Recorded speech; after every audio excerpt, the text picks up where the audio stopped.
মুহূর্তে সরাসরি দেখতে পাচ্ছেন কেশপুরের ভিডিও। সরাসরি কিন্তু আমাদের মুখোমুখি হয়েছেন সোমবার দিনে যখন মৃত অপর্ণার পরিবারের পাশে গিয়ে দাঁড়িয়েছিল। তারপরে কিন্তু তিনি তেনার স্পষ্ট বক্তব্য কিন্তু প্রকাশ করেছেন সরাসরি সংবাদ মাধ্যমের মুখোমুখি।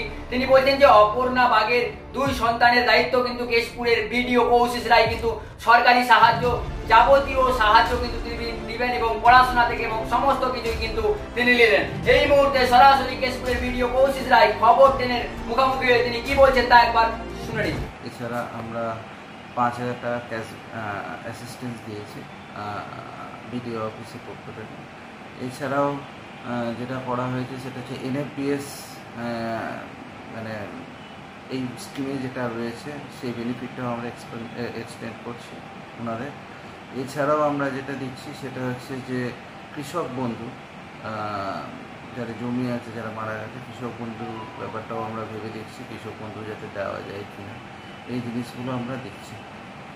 ওই পরিবারে তো ছোট বাচ্চা আছে এবং পড়াশোনা তাদের। হ্যাঁ, আমি পরিবারকে বলে এসেছি যে বাচ্চা 2জন, একটা ছেলে একটি মেয়ে রয়েছে, 2জনই নাবালক নাবালিকা।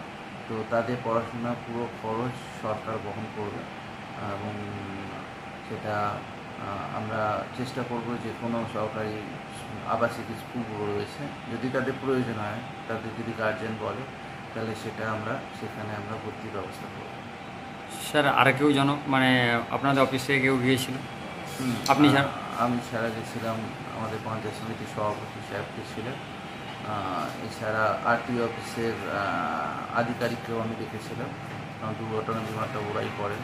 এছাড়া ADA সাহেব ছিলেন, উনি কৃষক বন্ধু দেখেন। এছাড়া আমাদের NFPS দেখেন, আমাদের BIO সাহেব ছিলেন। এছাড়া আমাদের ডিজাস্টার ম্যানেজমেন্ট অফিসার ছিলেন।